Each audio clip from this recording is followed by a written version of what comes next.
Bricks అనుకూల దేశాలకు Trump warning ఇచ్చారు. అదనపు టారిఫ్లు విధిస్తామని హెచ్చరించారు. ఈ మేరకు తన ట్రూత్ సోషల్లో పోస్ట్ చేశారు.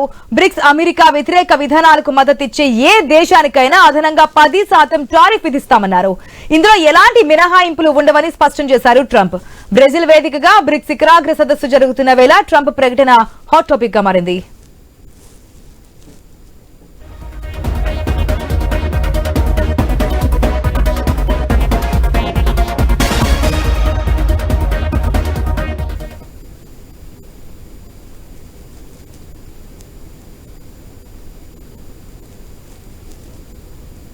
ఇక బ్రిక్స్ సదస్సులో భారత ప్రధాని మోదీ సహా పలువురు దేశాధినేతలు ప్రతినిధులు పాల్గొన్నారు.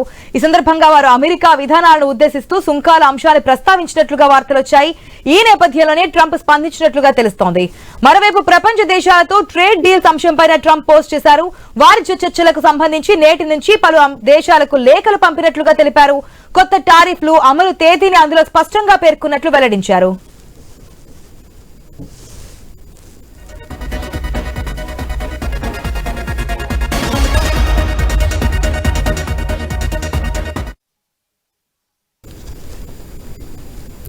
రైట్, ట్రంప్ నిజంగానే మరొక స్టేట్మెంట్ ఇచ్చినట్టు తెలుస్తోంది. బ్రిక్స్ అనుకూల దేశాలకు వార్నింగ్ ఇచ్చారు. ఆయన అదనపు టారిఫ్లు విధిస్తామంటూ హెచ్చరించారు.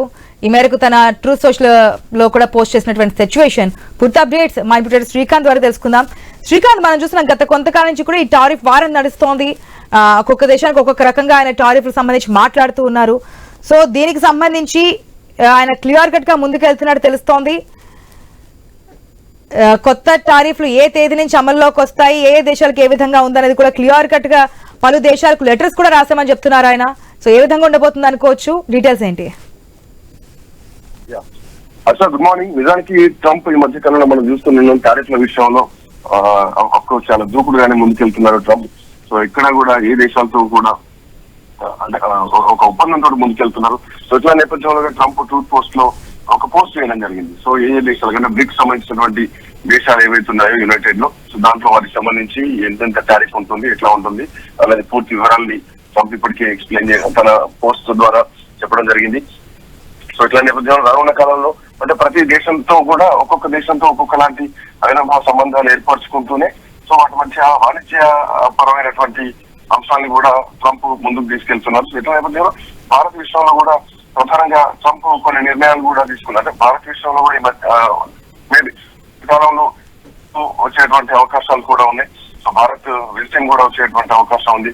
ఇట్లా నేపథ్యంలో ఈ టారిఫ్లు ఏదైతే ఉన్నాయో సో ఇది ప్రధానంగా ప్రపంచ దేశాల్లో ఉన్నటువంటి అన్ని దేశాల పైన కూడా ప్రస్తుతానికి ఈ సంబంధించినటువంటి ఈ సుంకాలకు సంబంధించి కొన్ని నిర్ణయాలు అయితే తీసుకుంటున్నారు.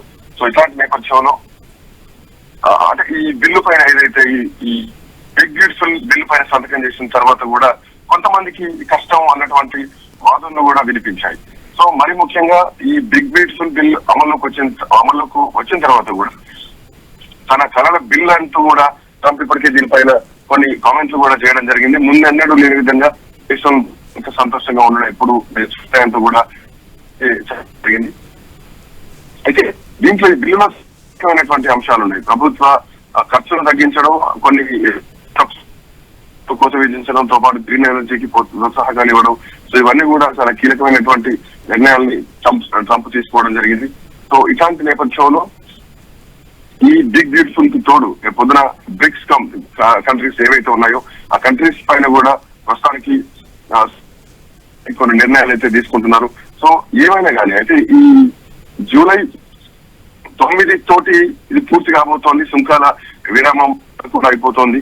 సో దీని తర్వాత పొడిగింపు ఉంటుందంటే దానికి సంబంధించి ఈ 90 రోజుల గడువు పూర్తయినటువంటి నేపథ్యంలో సో మళ్ళీ అమెరికా అధ్యక్షుడు ట్రంప్ తీసుకున్నటువంటి నిర్ణయం మాత్రం పొడిగించే అవకాశం లేదంటూ స్పష్టమైతే చేయడం జరిగింది.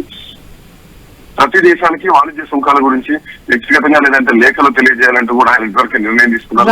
సో ఈ లేఖల్లో కూడా ఆయా దేశాలకి వచ్చేటువంటి సుంకాల గురించి కూడా స్పష్టం చేయడం. అంటే గత సుంకాలతో పోల్చుకుంటే ఈ మధ్యకాలంలో వియత్నాంతో కొత్త వాణిజ్య ఒప్పందం గుర్చుకున్నారు. ఆ తర్వాత అమెరికా నుంచి వియత్నాంకి వెళ్ళేటువంటి వస్తువులపైన సుంకాలు ఉండవు. బట్ వియత్నాం నుంచి అమెరికా వచ్చేటువంటి ఎగుమతులపై మాత్రం ఒక 20% సుంకం విధిస్తారు. సో గతంలో కూడా వియత్నాం దిగుమతులపైన 46% టారిఫ్ విధించిన నేపథ్యంలో సో ఇక్కడ కొంత ఒప్పందం తగ్గడం మాత్రం విశేషమని చెప్పాలి. ఏదేమైనా కానీ అటు యునైటెడ్ కింగ్డమ్ మాత్రమే అమెరికాతో ప్రస్తుతానికి వాణిజ్య ఒప్పందం చేస్తుంది. ఇదంతా కూడా చర్చలు జరుపుతున్నారు. సో కొత్త సుంకాల విధానం మాత్రం చాలా కీలకంగా ఉండబోతోంది. Right Srikanth, thanks for the update.